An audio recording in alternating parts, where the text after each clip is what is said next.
Hello, and thanks for watching another episode of ARFCOM News, your twice-weekly dose of the finest 2A propaganda. First up today is this video of a naked woman shooting at traffic. We'll blur the naughty bits to satisfy the morality enforcer NPCs at the Tube of U's command center, but it still might not be safe for work depending on where you work. No word on why, but the woman parked her car, got out, and started busting caps in random directions. Drugs are bad. You shouldn't do drugs. Those strict California gun laws in action. Thankfully, nobody was hurt, but I want to know why not one single person ran her down. Everybody on that road could articulate a reasonable fear of grievous bodily harm or death, and 21 million grains of steel and plastic will beat 124 grains of lead and copper pretty much any day. I mean, I am glad she wasn't hurt, and hopefully she gets the help she needs, but this could have gone very differently. After they got her locked up, the highway patrol shut the freeway down for hours to look for spent cases. Now, I'm not a cop, but why? I mean, is there any doubt as to who was doing the shooting? I understand that if someone was hurt or killed, you would definitely want to dot every I and cross every T and get every scrap of evidence you can, no matter how trivial. And I understand sometimes policies are just blindly followed, but at some point, shouldn't a thinking human step in and apply some common sense? Whatever cartridge cases were on the ground were likely moved around and damaged by passing traffic, and at the same time, shutting down a major artery in any city has profound effect. I'll bet you a whole six-pack at least one person experiencing a medical emergency was caught in the traffic caused by this investigation. And not just on that road either. First responders traveling other routes were also probably delayed by the increased traffic. What do you folks think? Should CHP have shut the whole freeway down to police brass? Comment below. Of course, it would be impossible for us to produce quality 2A propaganda without sponsors, so let's pay some bills. Today's video is sponsored by Springfield Armory. Check out our review of their new St. Victor 9mm carbine on our brand new gear review channel when you're finished here. Link in the doobly-doo as always. New for 2023 is the Springfield Echelon. The striker-fired polymer frame pistol features Springfield's new variable interface system for mounting multiple optic footprints and the serialized cog fire control for inserting into multiple frames. Find out more at springfield-armory.com. And of course, by tnvc.com, your source for good old-fashioned, all-American night vision just like Mom used to make. Oh. Look, another authoritarian police state enthusiast, gun control advocate arrested for guns and blow. I am Jack's complete lack of surprise. This classy guy is Michael Rodriguez. He runs Bronx Rises Against Gun Violence, which accepts government funding because of course it does. And he just got caught with 1.5 kilos of booger sugar and 2 unregistered handguns in the city of New York. Now, this channel is about gun rights, not drugs. So whether or not you think Bolivian marching powder should get you thrown in the struggle cuddle cage, or can we at least agree it's both a bad look and totally unsurprising for gun control activists to get caught dealing the devil's dandruff and carrying illegally? What is it about that particular racket which seems to attract absolute scumbags?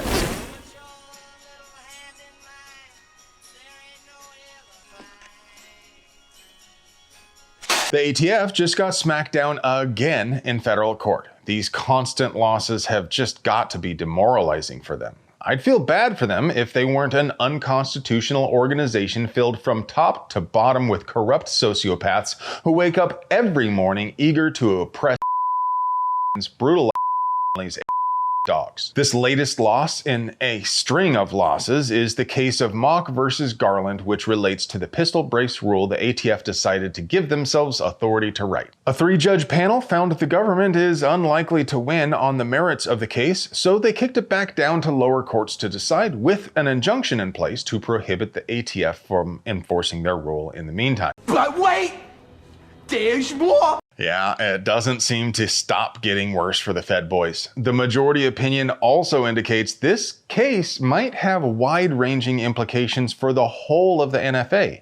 Judge Don R. Willett wrote, Even for attachments that convert a pistol into a rifle under the statutes, ATF has not identified any historical tradition of requiring ordinary citizens to endure a lengthy, costly, and discretionary approval process just to use accessories that make an otherwise lawful weapon safer.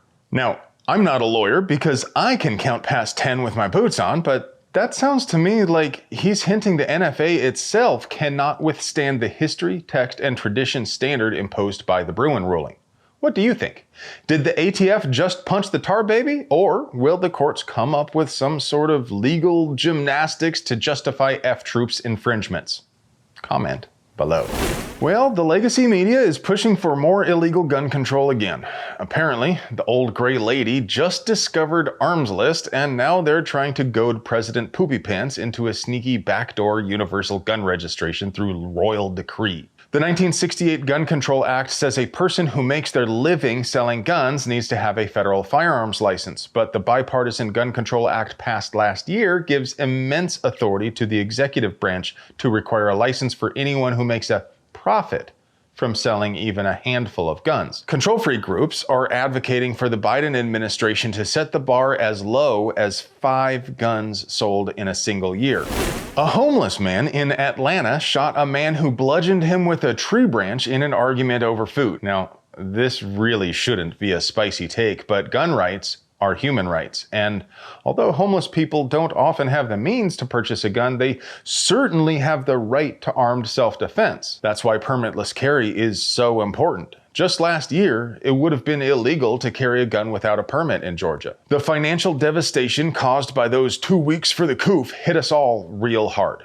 Homeless or not, just buying a gun, ammo, holster, and quality belt is a pretty big barrier to entry for some of the folks who need a gun the most. Which is exactly what I want you to tell Michelle Au when you call her at 404-656-0314. Michelle was elected last year and she's up for re-election next year, so she's feeling very vulnerable.